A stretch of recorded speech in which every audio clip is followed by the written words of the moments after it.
world is, and tears roll from your eyes, and maybe we'll all get really sick, and maybe we'll all die.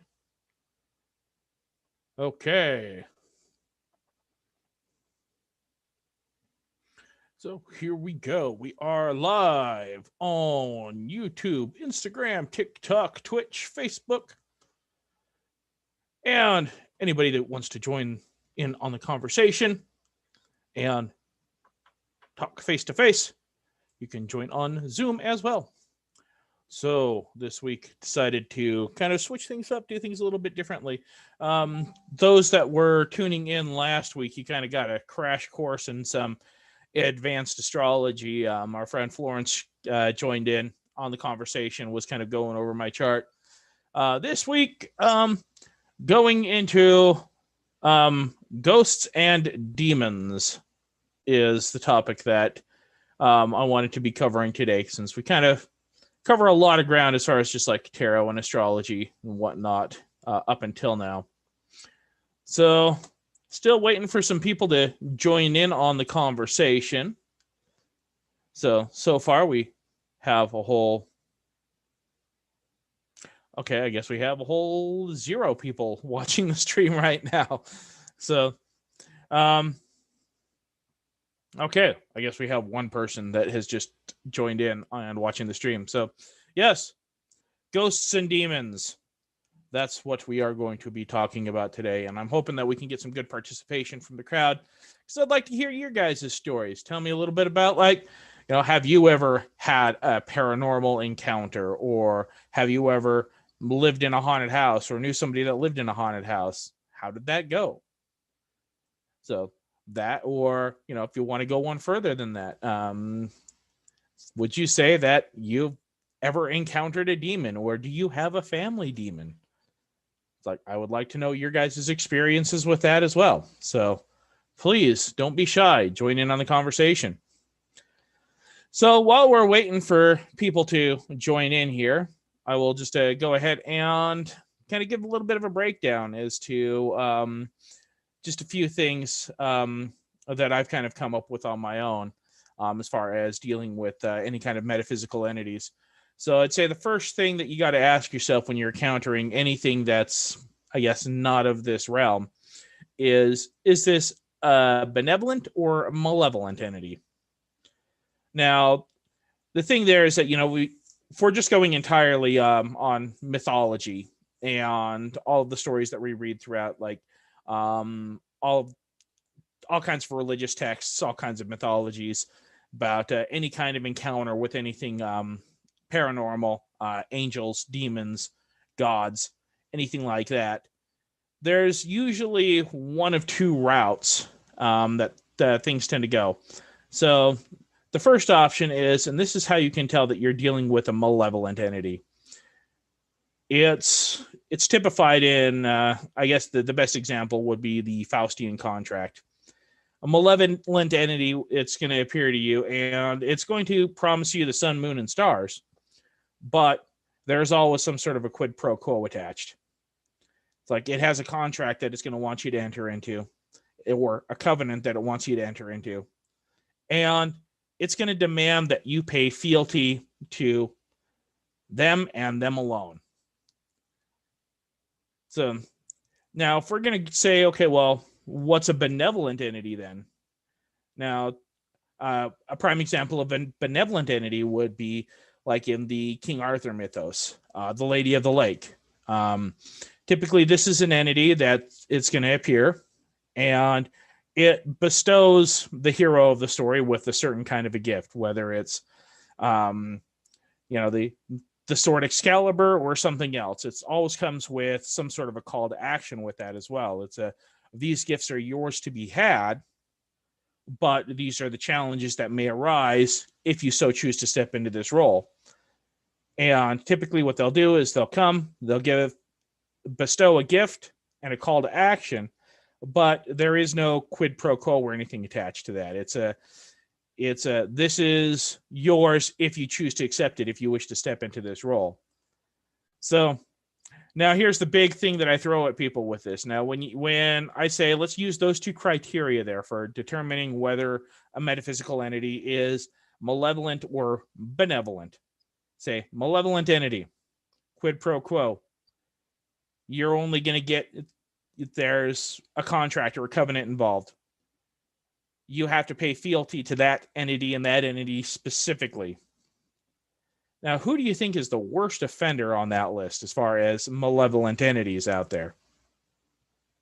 So let's go one step further here with the different kind of classifications. So we can tell it goes a little bit further than that because you have malevolent entities, you have benevolent entities, and then you'd have what I call benign entities, which anybody who's novice when it comes to astral projecting, once you start exploring the different astral realms that are out there, a good example of this is if you've seen the movie Spirited Away, how they have those little the little forest spirits. Now these are benign entities. You're going to come across things like this in the astral realm, and for all intents and purposes, they really don't want anything to do with you. They just want they have their own agenda. They have their own little lives that they're living, or their own lives that they're living, or unlives that they're unliving. And as soon as they see you, they're going to be like, oh shit, that's something that's not supposed to be here. I better run and hide. Well, most of the time. Or, they might just watch idly, just out of curiosity, but they are entirely benign, entirely harmless. And you leave them alone, they'll leave you alone. And these are what I put in the class of a Delta class metaphysical entities. So it's something that's benign, it's harmless, and really, even if it did want to do some damage to you, it probably couldn't, because, stepping into the astral realm, you're already got a one-up on this thing. So going up from there, we go from the Delta class to Beta class entities. Now, say about 90% of the time that somebody tells me that they're having problems with a ghost or a haunting of some kind, or something's followed them home from somewhere, or anything like that, it's going to be something that I say falls under Beta class. So Beta class, this is where you can have entities that are just benign, but you will have things that are more malevolent or benevolent. But this is where we start going into most spirits that used to be human at one point. Most things that you would classify as ghosts. And a lot of times these are things that are just lost, not entirely sure what happened to them, why they're there. And, well, a lot of times just be struggling to try to get your attention, just to, try to get any kind of clarity as to their situation. Now, with this, it's not something that I specialize in myself. Usually it's I have other friends that are mediums that specialize in being able to help trapped spirits or lost spirits be able to transition to the other side. Most of what I do, I equate to the sheriff showing up with a shotgun and the eviction notice in hand saying, okay, well, playtime's over. It's time to clear out, ship out, or you're not going to like the consequences. So I don't really play nice.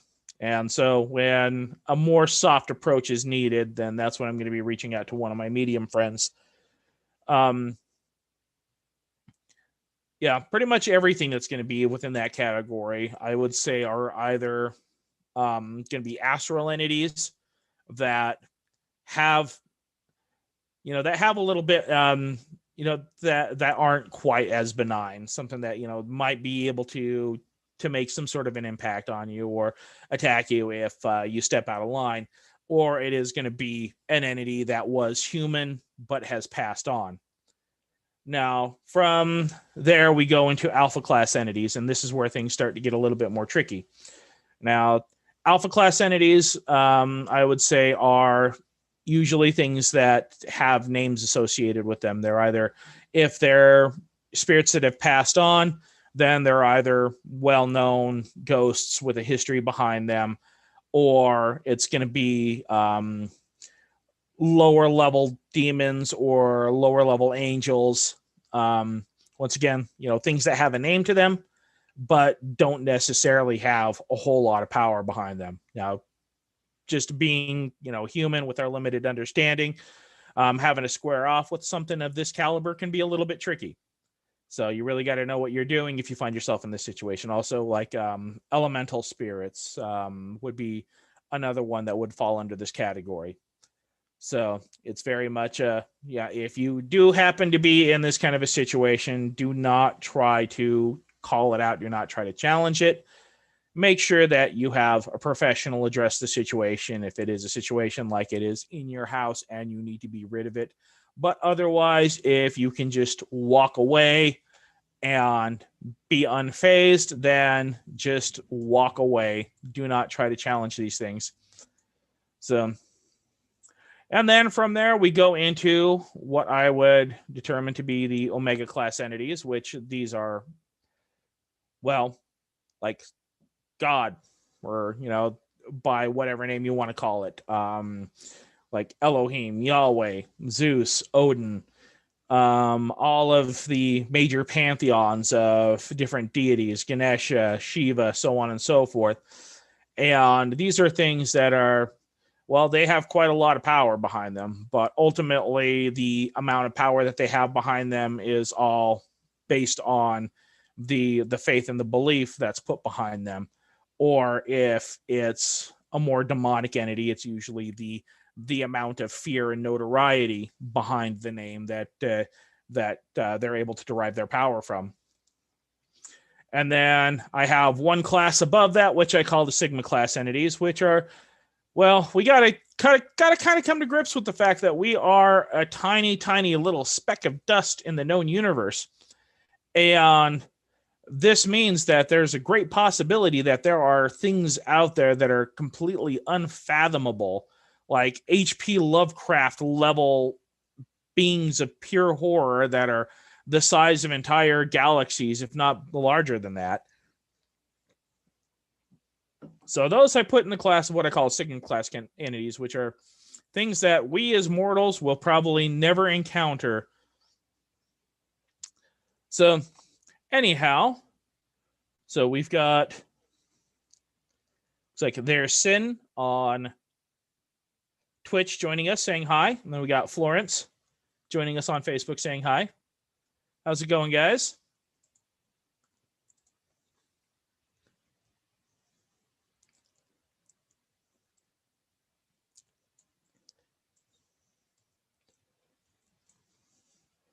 So I guess while we are waiting for any questions or input or other people to join, I'll just keep going off with some of my stories. So, no, if we're just going with ghost stories, the one that I like to tell, part of this is because there's a little bit of humor involved in this story. But well, I'll just probably wind up telling you guys the whole history. There is everything going on out in Tooele County. So, but with this, it's the place where I spent most of my teenage years and early adulthood. It does have quite the paranormal history behind it. And part of this just being like bored young adults at the time, having nothing to do. Well, it's like we were the kids that weren't on meth, so we found other ways to entertain ourselves. And part of this was we regularly went on ghost hunts. Yep. So Alan's joining us. Yep. How's it going, Alan? Here, let me give you the link to join in on the Zoom meeting if you want to join in, because I'm pretty sure that you can expound upon some of the stories that I'm going to be telling here. So we're talking ghosts and demons. We're telling ghost stories and stuff today. And so a lot of where I'm at right now is just talking about some of the stories out there in Tooele County. So, and I'm sorry, Alan, but yeah, I don't think that you were part of this misadventure. But a group of us got together one night trying to decide what we were going to do. And we were talking about, okay, Christopher's joining us. How's it going, Chris? So we were deciding what we were going to do, and we were talking about like the different like haunted locations around the Twila Valley that we had been to. And there was this girl that was with us who I didn't know her. She was, I guess, a friend of a friend of a friend that just happened to be part of the crowd that night. It's like, and she tells us, well, if you guys want to know a place that's really creepy, it's like, I know a place out in Stockton. Now, I guess for those that don't know the geography, so you have Salt Lake City, which is kind of, I guess, central North Utah. That's, biggest city here in Utah. And then you have like this, the suburbs that kind of splinter off from that. So Twila is starting to get a little bit more rural. During the time that I lived there in the 90s, there was maybe about 5,000 people total that lived out there. Population has since grown to about 40,000. But Twila is way west of, I want to say probably about a 45-minute drive west of Salt Lake City. And if you go past Twila, you come across this little town, Stockton, which is one of those towns where you do not even go 1 mile an hour over the speed limit if you know what's best for you, because the cops are really bored out there. So apparently there was this little house out in Stockton. This girl said that she knew the owners, but the owners, they bought the house, and 3 months later were deciding to abandon it. So she said that, at that time she wasn't in the best situation, was kind of couch surfing, and they said, well, you're more than welcome to stay in the house as long as you like until the bank comes and repos it. And she says she was able to stay 1 night exactly in the house. So, of course, we decided we're going to go check this out. So we arrive, and as fate would have it, as fate normally has it, I'm the first one that has to go in. And immediately, it was like opening the door to an oven. So this is when I turned around. I said, okay, guys, it's like, I already can tell this is going to be the real deal. So we got to set some ground rules. We got to set some ground rules right now. It's like, first and foremost, anybody that starts like, doing any stupid like, ooey, ooey, ooey, I will slap your goddamn head right off your shoulders. No chanting, no candles, no prayers, no stupid shit like that. Just keep your damn mouth shut. Like, second, leave everything the way that you found it. Don't touch a goddamn thing. And then third and most important, we all stick together. Nobody dawdles behind. It's like, we're going in here as a group. Took all of about 5 seconds for those rules to start getting disregarded. So we go through this little dining room area and then into this little kitchen area. And immediately people start going through the cupboards. Like, hey, look, they've got Slim Fast in here. What the fuck are you guys doing? Told you not to touch anything. So then there was a door just off to the right there in the kitchen. We open up that door, and there's a set of stairs that goes up to the upper level. And that was like the heat in the oven going from about 350 to about 500. We could tell something really bad was up that way. So we decided, okay, well, whatever's up there, we'll come back to that in a second. So then we go into the living room. And yeah, at this point, the place looks like somebody just like as quickly as they could packed up what they could and got out of there. It's maybe a turned over couch and not a whole lot left as far as furniture in there. And so we're in the living room looking around all of about 5 seconds when we start hearing screaming coming from the kitchen. So yeah, that whole rule about making sure that nobody is that nobody's dawdling behind, that we're all sticking together. Well, we had somebody in our party that for whatever reason decided that she was going to stick around in the kitchen. And we got Alan joining us on Zoom.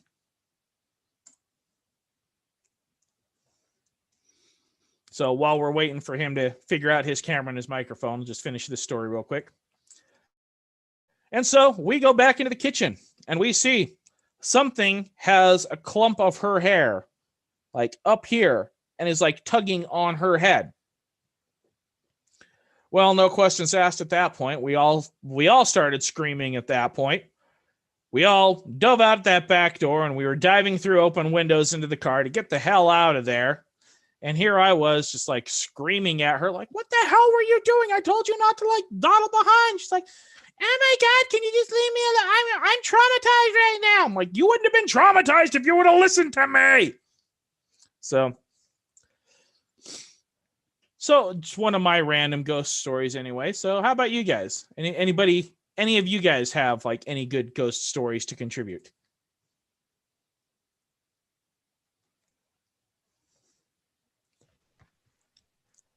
Okay, I think Alan's got his mic working.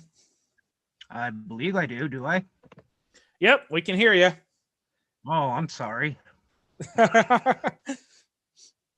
So, I'm trying. I'm actually trying to go through my head right now and think of where to begin. So give me just a second. I'll jump in. All right. We did so much of that freaky weird ghost hunting things, and there is a lot of energy around here. We got Jake Thorpe joining us as well. Oh, here's a good classic from the old T-Town. The Goat Lady. The old Goat Lady. Anybody that spent time out here knows about the Goat Lady, right?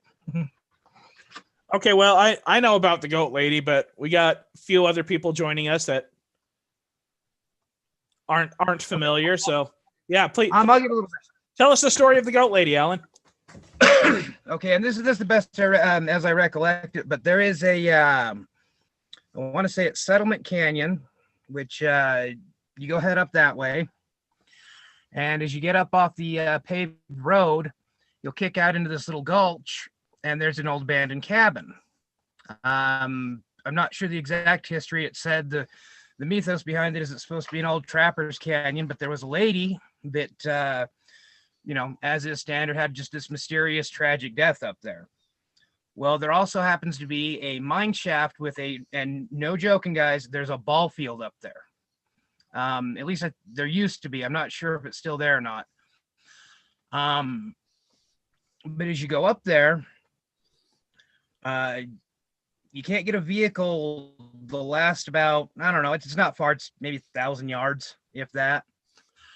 But the closer you get to where this mine shaft is, the hair on the back of your neck will literally stand up. Like, isn't this the same ball field and mine shaft where you guys had an encounter with the cultists? Oh yeah, that was interesting as well. But yeah, so the Goat Lady, half woman, half goat, kind of sexy, right? Well, we used to go up there in our younger days when we were first, still working out of the old standard Big Blue Buckland book and still kind of cutting our teeth in the world.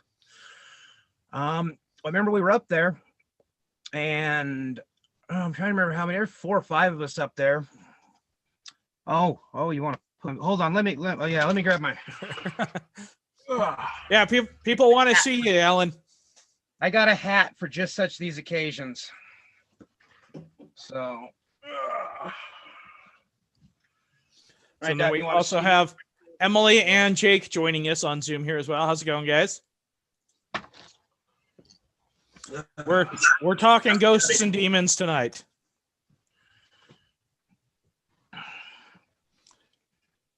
All right. So where was it? Oh yeah, so we're up there and we're working through some kind of a ritual. I think it was just a basic type of thing.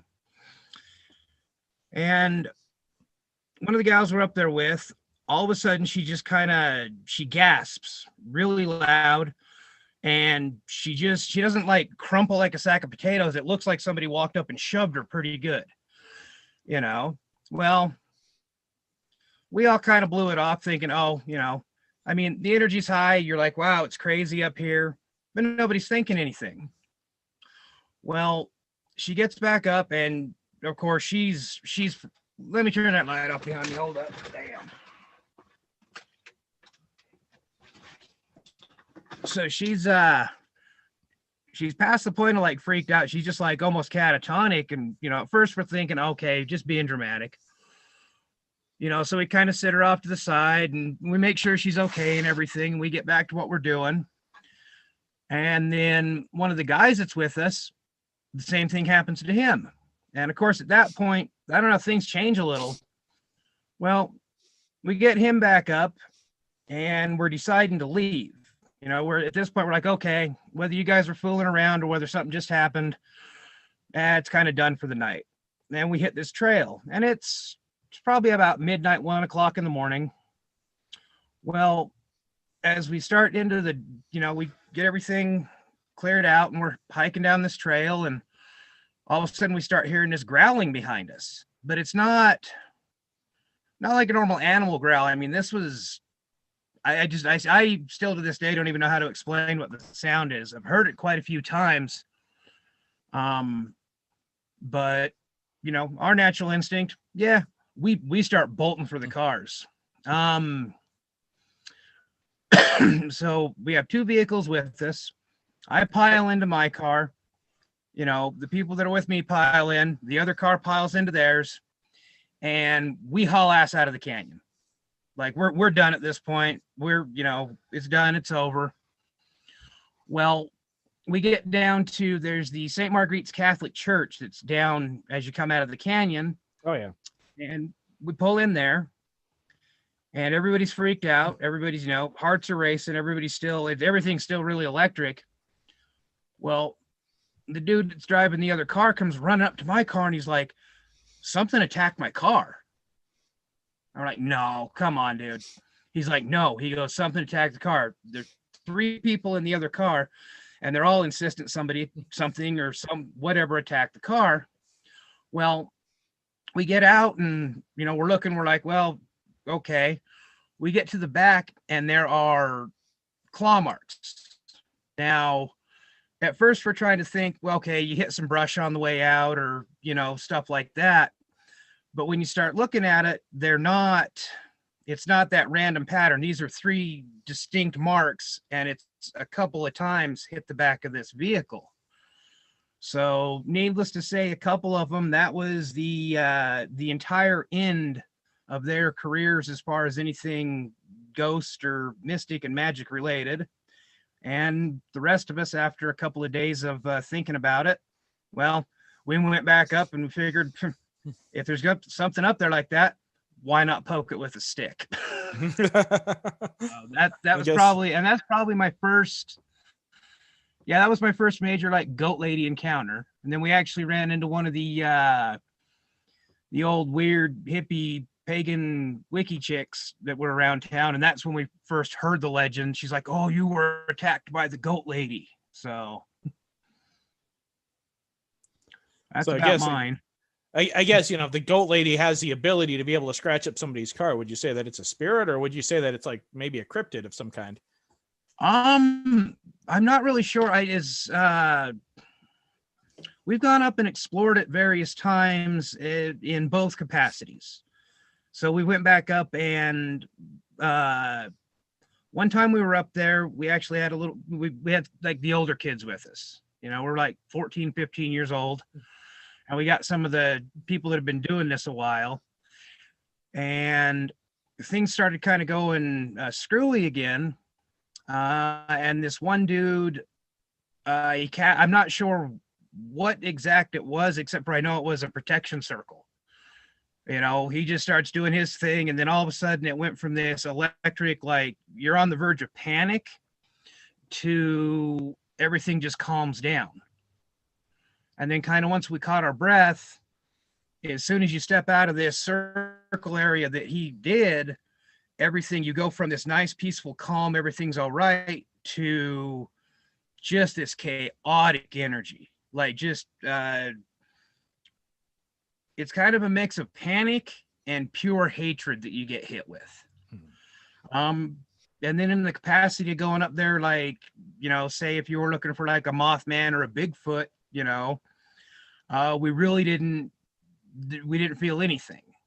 So I would say it's probably more of a spiritual thing, as to where I think, at least in my experiences, most cryptids, unless you're face to face with them, would rather sit there in the bushes and stare at you, you know. Well, the interesting thing, that feeling that it's like, and I mentioned earlier, walking into a situation where the way that I described it was kind of like opening the door to an oven, where you say it's like that. How did you put it?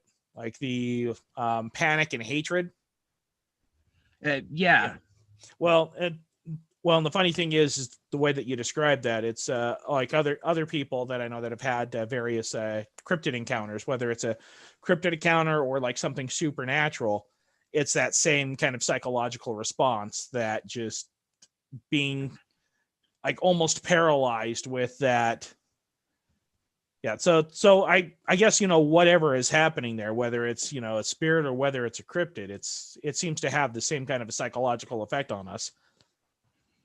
Yeah, but well, the thing I've noticed too is with the like the time I've spent out, like because I've open camped out in Bigfoot territory up in the like Blues and that around Washington State, and I've heard the knocking, and I've heard the wood knocking.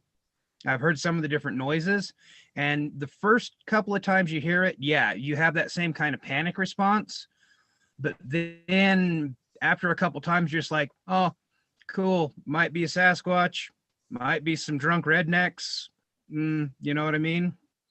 But this, it's like, I mean, even still, I was up there probably a couple years ago at the ball field area, and when you start doing certain things, that fear and panic thing just comes back, Well, I think we can get back to that ball field and the whole story of that area here in a second, but why don't we go to some of the other people that are joining us on Zoom, like Jacob or Emily? You guys have any good stories you'd like to share?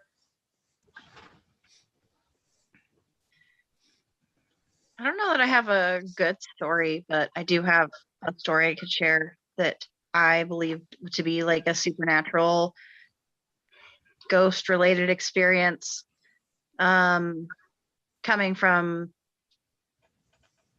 I've always been like more on the agnostic side of things, even through spiritual practice. So I try to remain like healthily skeptical with all things. So I don't know how many people in this group are familiar with Salt Lake City. I'd say most of the people that are watching us are. So I don't know how many of you guys have been up to the Salt Lake Cemetery up in the avenues. Oh yeah, it's a great spot. Great spot for a stroll. Collect some grave dirt. See your thing up there. Most people seem to like not bother you when you just go up there, so it's really great. Anyways, we've got a couple local legends, and I'm sure you guys are aware. We've got, Lily E. Gray. Oh, yeah. We've got Emo's grave. Got a couple notable sites up there, and so probably over 10 years ago, a couple buddies and I wanted to test all the local myths and debunk them. So we decided to go up to Emo's grave, and we tried the walking around the mausoleum, and we tried the emo, and we looked up every single like cheesy ritual you could perform at the gravesite to incite some sort of action or reaction, right? Nothing worked, obviously. That should go without saying, but we gave it our best, and eventually I don't know how many of you have been up there, but there's like this crisscross grating. Like it's a big it's not just a headstone, it's like a big almost building, like a mausoleum, and then it has this crisscross grating, like a little window towards the top of the door, and when you look inside, there is an urn, which I assume that the ashes have been removed long since, because the urn is broken, if it even is still there. But at the time, a bunch of these fragments of an urn. So we had about 4 or 5 of us up there, and we decided to be a little more disrespectful than maybe, we were young and stupid, but we put our hands in, and we were trying to put the pieces of the urn back together to form its original shape to see if we could get it to stay. And as soon as we had a majority of the pieces in place, I think there were just some that were missing.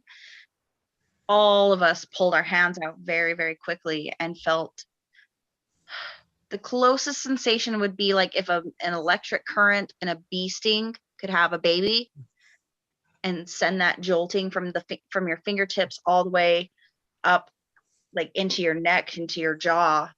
And the 4 or 5 of us that were there, reported the same thing. We all pulled our hands away really fast. And to be honest, I've contemplated this moment in my life a lot, trying to debunk it or figure out what that could mean or what that could be. And I have yet to come up with any real viable answers for that. But I always think it's a story worth sharing. Nice. Yeah.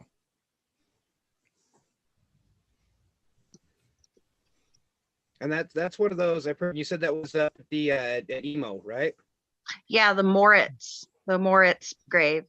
Yeah, the Jacob Moritz. Oh, okay. Yeah, I've actually heard similar stories from various people over the years of kind of about the same thing. So it's really? interesting to hear it from another person. So that's cool. Well, the interesting thing I find about the story is just that, like, it sounds like just for some reason you guys felt compelled to try to put the urn back together. Yeah, and we were there. It was honestly, it was around the witching hour that we were there. So we were totally trespassing.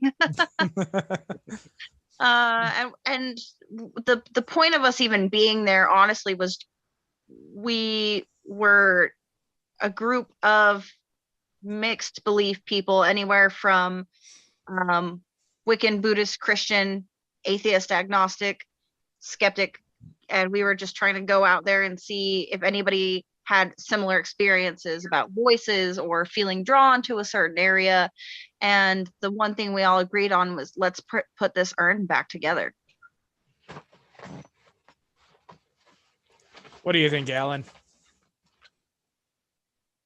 Well, on that one, like I said, I've heard very similar stories from quite a few different people about that.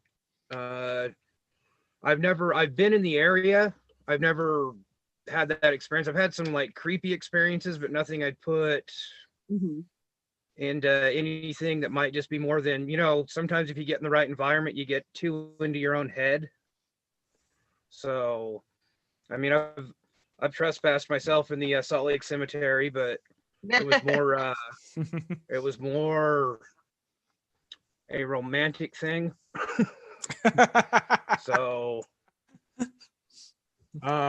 yeah. It's a great cemetery for trespassing. It really is. Mm-hmm. I don't know if they've upped their security in the last 10 years, but they have. Because I've always trusted the Salt Lake Cemetery of like, okay, I need to go just be in a graveyard for a few hours. And well, and part of that is there's a monetary thing at play. There are groups that actually do like professional, like haunted tours of the cemetery at night. Right. So and with that, there's the groups that do that. There's like certain like fees, fine, licenses and whatnot that they have to pay to be able to do that. And so being able to have the right to do that, they've definitely upped security. So I want to say it's like, really,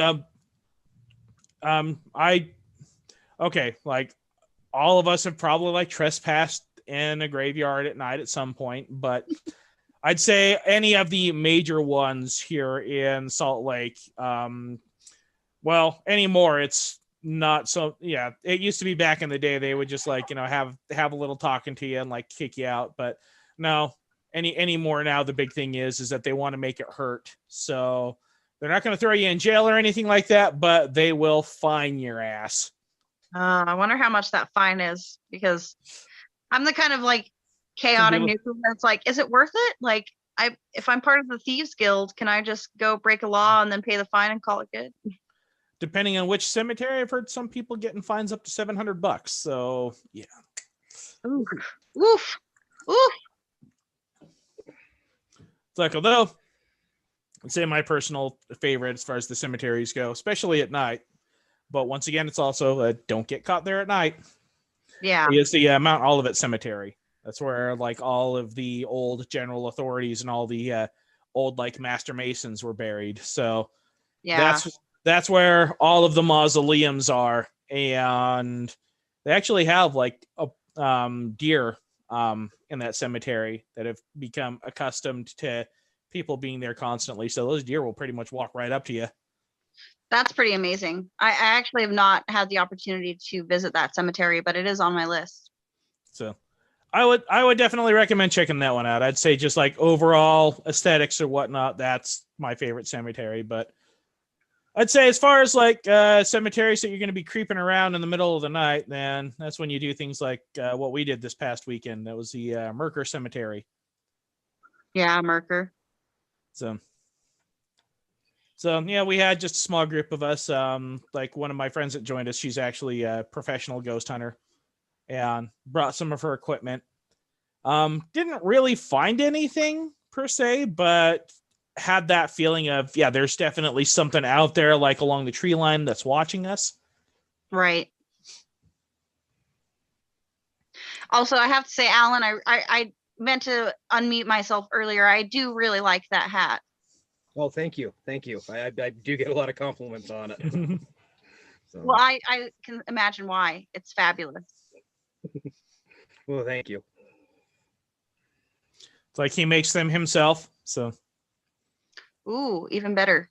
Oh yeah, I sewed this myself. This is actually my first one, so it's a little not quite there, but yeah. That's what makes it special. It's the first one.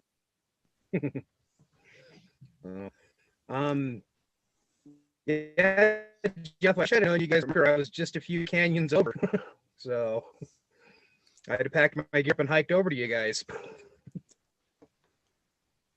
which would have been awesome, but yeah, we were trying to keep it like on the down low and just trying to keep it to a small group. So right. But I think Jake was trying to chime in there. What you got for us, Jake? Hey, sorry, I tried to chime in earlier, but I think my phone was switching from cellular to a Wi-Fi network at the exact wrong time. So great stories, everyone. Love the hat too. As far as graveyards go, or cemeteries, my favorite is actually Pleasant Green out in Magna. If you've ever been out there, it's just kind of up on the hill there. It's kind of an old cowboy style cemetery where there's no paved roads or anything. It's just dirt paths, and everyone has to take care of their own. So it's really eclectic and neat up that way. Anyways, I'm gonna turn on my video here too, so you can see me. Oh, hello everyone. I'll go sideways like this even. So I have one. I mean, there's all kinds of little things that have happened in my life, but there's one story that freaked me out when I was a senior in high school. Well, it happened over the course of about 3 years, actually. So like from my sophomore year to end of my sophomore year to kind of the start of or right as I graduated, I had an uncle who passed away, and he had all kinds of electronics equipment. That was his gear. And this uncle apparently was a big, nasty dude. I didn't know him. He died when I was like 10, so I didn't know him that well. But I found out last year, I guess no one actually liked him, and they went out to celebrate his death after. I mean, like celebrating that he was gone, just because he was kind of nasty to his wife and stuff like that. Anyways, what sounds like you might have been kind of a turd. Anyways, but he was they described him as an electronics horse. So you have people who are clothes horses who just like collect tons of clothes. Well, he just collected tons of electronics. And so when he passed away, several years after he passed away, actually, his widow, my aunt, she said, "Hey, come over to my garage and you can take anything you want out of the garage." And I was like, "Okay, cool." And so we went over there and collected all kinds of old cameras, and we collected these old speakers. He had all of these boxed raw speakers, so they weren't like ready to be put on a shelf and hooked to a stereo. They're just the raw cone and magnet. And so we got like 50 of these speakers, and we started building speakers out of them. And I took about 10 of them and I mounted them around my bedroom, and I hooked them up to this old stereo that I had, and had great sound. I was like, this is awesome. It sounds so good. And then one night I was there listening to the radio as I was going to bed, and Red Hot Chili Peppers was on. I can remember who it was. And suddenly the radio went completely silent. It went from, something like, give it away, give it away, give it away. Now I can't remember which song it was exactly, but just cut off completely. And I was like, that's kind of weird. And all of a sudden this voice comes on and says, this motherfucker's going to get you. And I was like, what the hell's going on? So it scared me so bad I couldn't move. I was just laying in bed, just absolute fear shooting through my body. Eventually, I was able to get up, turn off the stereo. Didn't think about it. About a year later, I still have this same system set up, and I've got it hooked up to my computer, and I'm playing a video game, and suddenly it cuts out again. And it says 643, 643, except for it says it really fast, like 643, 643, 643. But it was that same kind of creepy voice, and I had that same feeling go through my body. I was just like, this is freaky. What is going on? And it happened one more time a little later, and I eventually decided that they were possessed. I was like, these must, my dead uncle, these must be possessed. Something's going on with these speakers in my house. And so I pulled them down, threw them away, didn't think about it anymore. Well, come end of my senior year, I'm dating this girl, and we're having like drama. She's like, we're breaking up, we're getting back together, and she's telling me about this guy that she's thinking about dating, and she says, oh yeah, he was telling me about this thing 643, and all of the memories of this freaky possessed speaker experience that I had came flooding back into me, just like, what on earth, why are you saying these numbers? It turned out that those numbers, I guess, are a play in baseball. I'm not really a big sports fan, and so, but I guess 6-4, like all the positions on the field have a number associated with them, and so 643 is a really good play or something like that. Anyways, it ended up being a bad omen. Like, she was already dating the guy, is what it turned out to be. But it was like kind of like this weird, like you know me, I'm LDS, and so it's kind of like this weird, like, otherly spiritual thing going on that I could recognize, though. It's like yeah, there's crap going on out there. And I've got like other stories. That's the only one I really wanted to share. The other stories I have are like with sleep paralysis and different things like that. But anyways, that's my story for what it's worth. Ooh. Nice. You say, yeah, you mentioned sleep paralysis, and that's a topic that I know too much about the hard way. So that's something that we should probably talk. Maybe we should talk a little bit about that more on.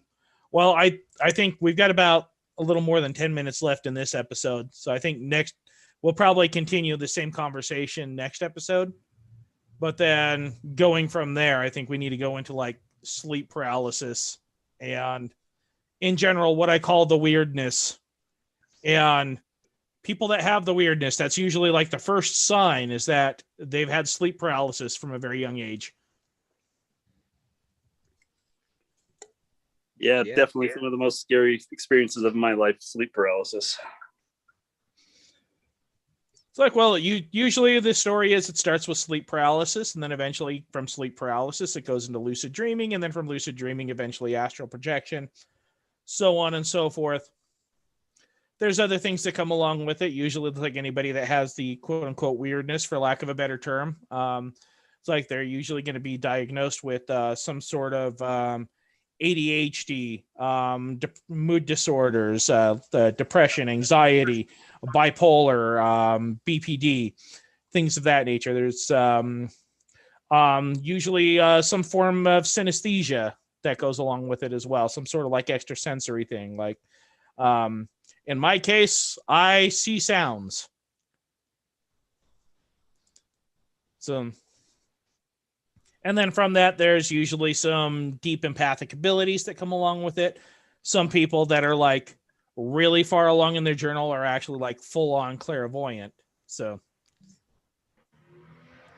and I'm starting to collect these people. Excellent. So, I'm just here for the show.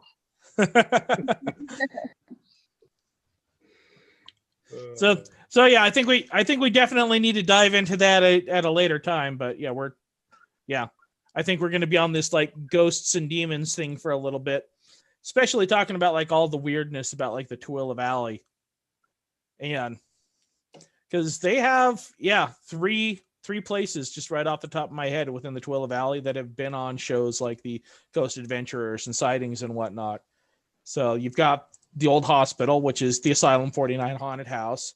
You've got the Kirk Hotel, and then you have the Central School, which makes a ton of sense. It's like this is but this is a very Utah thing. We're going to take like this notoriously haunted location that's been abandoned for ages. The old Central School, it was used just like as a kind of a dumping ground for many years, just like old equipment or whatnot that the school district had. They were just dumping it there, but they eventually sold it and they're turning it into condominiums for senior citizens now. All right. Or, well, I don't know, Alan, you live out there. I don't. It's a condominium complex now. Yes, yeah, it's a condominium complex now. And from what I understand, like the old primary children's hospital, they're planning on doing the same thing with that, turning that into condominiums for senior citizens. Because let the old people deal with the spirits. It's like they're old and crazy anyway. No one's going to believe them. I actually lived at the Kirk Hotel for about a year, so it was an interesting place. Never really. I think I'm losing. There we go. It does have a weird vibe to it, though. Like there's a middle of the night, you turn down a hallway. I've actually had the experience where you turn down a hallway and the energy's just there's just some like bad juju. So you'll walk all the way around the entire building just to get to the room you needed to get to before you go down that hall. You ever be there at night when the piano's playing?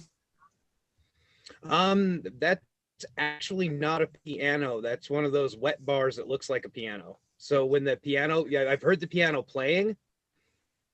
But at the time I was living there was not actually a real piano in the building.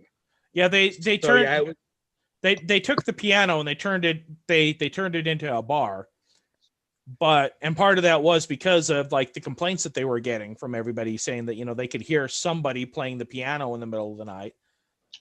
But even after they gutted the piano and turned it into a bar, you still have the stories of people saying, yeah, there's somebody playing the piano in the middle of the night. So I've had the experience of being there in the middle of the night and like hearing the piano playing and whatever. It's like, I'll give the spirit this much, whatever ghost it is that's still playing the piano. They're really good, but yeah, true that. So, but yeah, because the piano used to be like on the ground floor, they had the old ballroom and that's where the piano used to be.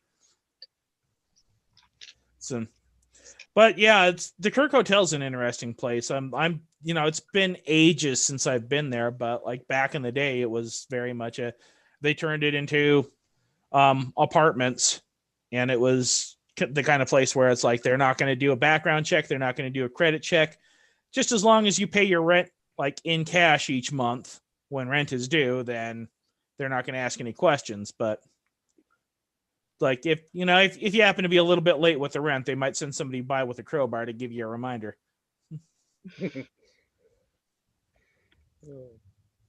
One that just popped into my head where we're talking about favorite cemeteries. I actually, when I was living in Front Row, Virginia, me, my uncle, and my aunt discovered an old Confederate cemetery out behind their property. And we did a fair amount of restoration on it. We were heavily involved with the Warren County Historical Society, and they came out and collected artifacts. And it was really weird because the day they came out and collected the artifacts, the energy had changed. I spent a couple of months uncovering, cleaning, and doing all the trails work on this cemetery. And it's really cool, really nice vibes. But they came and they found a bronze cross, which is a Confederate. It's an honor for a Confederate soldier to be buried with one of these crosses. Well, that was collected as a historical thing. The night that everything started, the night that they took these artifacts out, we started getting weird, like you'd hear weird voices, like you'd be They done sitting on the pissed back off porch. something, didn't they? Yeah, they took something they shouldn't have, and it was to the point my aunt and uncle are devout atheists. They think everybody's nuts, that's into any of this stuff. Up until the point we're in a private gated community. It's a nice place. Well, I'm out back smoking a cigarette, and I see somebody walking through it. It's about, well, probably a little darker than it is right now in our area of the world, around sundown. And I'm like, that's weird. Who's back in the cemetery? Because you have to walk right by where we were to access the cemetery. Well, I said something to my uncle, and he's like, nah, you're just seeing things. He goes, there's no way. Well, he came back out, and he's like, whoa, he goes, yeah, who is that? I was like, I don't know. So he wants to grab flashlights and go figure it out. So we traipse around this little cemetery, and we don't find anybody. So we go back, we're sitting on the deck again, and we keep for probably about a week, 2 weeks. We just kept seeing these, and I believe they were spirits. Just roaming around the trees, and the energy was just all screwed up. And I finally had to sit down with one of the guys at the Historical Society. Was like, hey, look,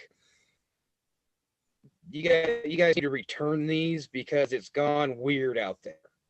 So it was probably not 2 weeks. They had their documentation, and they returned them out there. And as soon as they returned them, everything went cool again. Like it was the craziest thing. But that the guy from the Historical Society, when he brought the artifacts back out, he mentioned to me, he's like, yeah, he goes, it feels a lot stranger than it did the first time I was out here.